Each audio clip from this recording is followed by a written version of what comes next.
Selamat pagi Bu, perkenalkan nama saya Jeremy Peter Natalian Pradana Dalam Banua. Berikut adalah ringkasan video mata kuliah Psikologi Industri.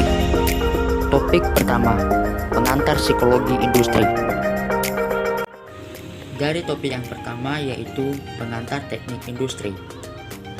Baik, bermula pada percobaan Western Electric Company di pabriknya sendiri pada tahun 1924 sampai 1927, tepatnya di Cicero.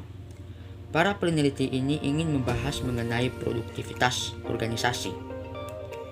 Lalu para insinyur ini melakukan percobaan yang dilaksanakan dengan membagi karyawan dengan menjadi dua kelompok, yaitu kelompok kontrol dan kelompok eksperimen. Para peneliti ini ingin menguji apakah intensitas penerangan dapat mempengaruhi produktivitas pekerja. Nah, mereka pun melakukan percobaan dengan mengurangi tingkat pencahayaan terhadap karyawan ketika karyawan itu melakukan aktivitas. Namun, para insinyur mendapatkan hasil yang mengejutkan mereka karena tingkat penerangan yang diubah-ubah tidak dapat mempengaruhi produktivitas kelompok. Baik tingkat cahaya itu dinaikkan maupun tingkat cahaya itu diturunkan, maka output pekerja pun meningkat seperti biasa. Ketika mereka melihat uji percobaan mereka tidak sesuai dengan apa yang mereka pikirkan, yang mulanya mereka mengira bahwa mengurangi pencahayaan di tempat kerja, produktivitas karyawan akan ikut turun juga.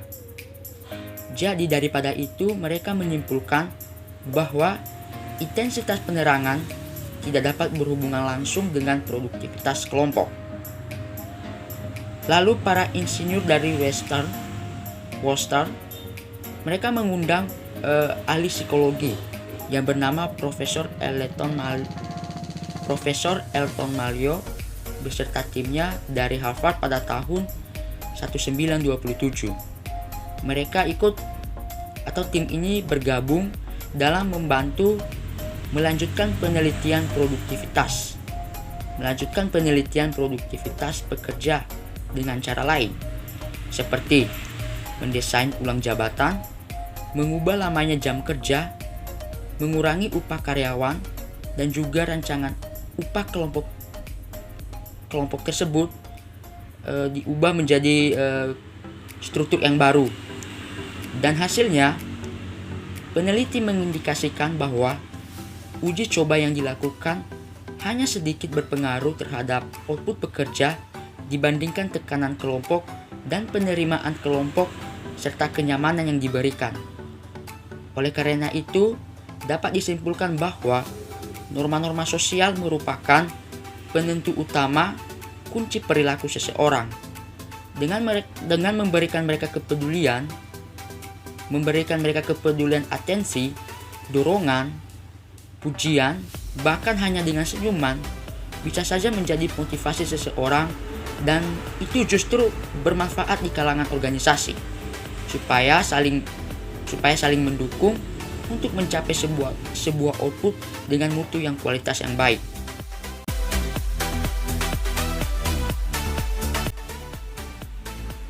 Topik yang kedua, perilaku manusia di tempat kerja atau perbedaan antar individu.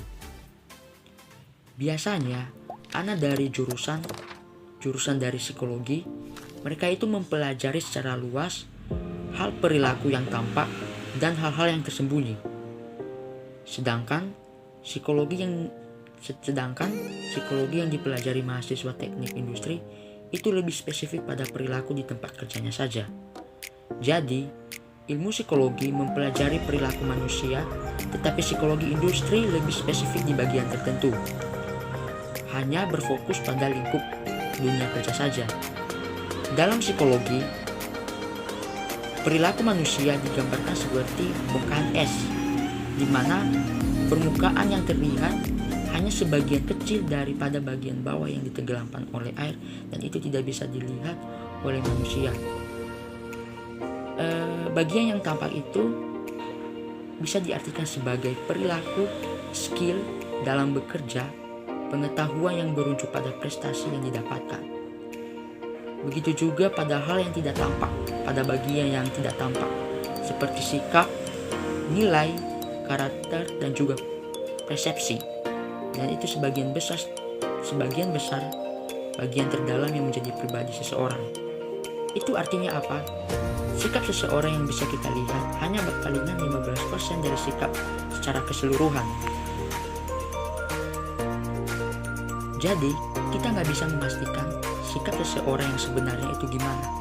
Mungkin dari gimana perilakunya bisa saja berbeda dalam ruang dan waktu yang berbeda, baik perilakunya di rumah maupun tempat kerja. Itu biasanya pengaruh lingkungan, jabatan, kuasa maupun status di mana ia berada. Perilaku manusia bisa dinilai dalam dunia kerja, yaitu seperti satu, kognitif, proses berpikir kemampuan individu untuk menilai, mempertimbangkan dan menghubungkan sesuatu peristiwa yang satu dengan yang lain. Kemampuan ini merupakan dasar dari segala jenis kemampuan yang ia miliki. Itu biasanya dari kognitif ini adalah sesuatu yang didapatkan dari bangku perkuliahan atau materi teori yang diajarkan.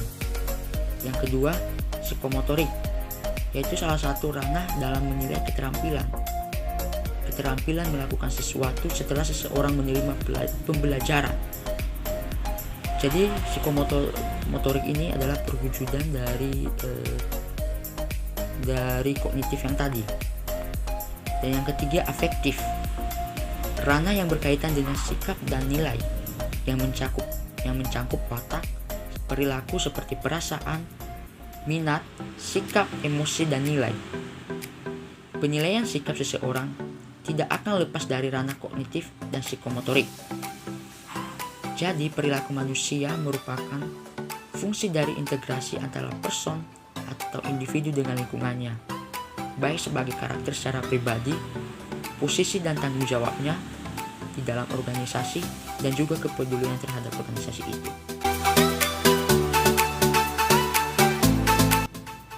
Topik yang ketiga, motivasi kerja dan kepuasan kerja. Motivasi kerja merupakan dorongan yang menggerakkan seseorang dalam bekerja secara efektif untuk mencapai tujuan yang ingin dicapai. Dengan adanya motivasi, semangat kerja dan juga dorongan kerja akan menentukan besar kecilnya prestasi.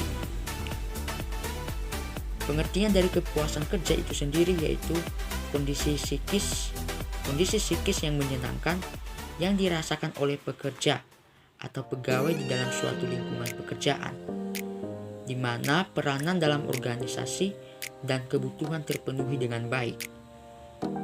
Kebutuhan yang terpenuhi dimaksud jika padatnya yang harus dikerjakan atau jarak rumah karyawan, apakah berjauhan dengan tempat kerjanya, apakah sudah memenuhi kepuasan dalam menerima upah, apa masih belum. Keterkaitan antara motivasi kerja dan kepuasan kerja yaitu harus kita perhatikan di mana keduanya sama-sama tidak terlihat baik dari luar dan juga bersifat individual, hanya dirasakan oleh pribadi setiap orang. Kepuasan kerja memiliki hubungan timbal balik yaitu penilaian dari pekerja terhadap lingkungan kerjanya, seperti jarak dan waktu yang dibutuhkan saat ke tempat kerja.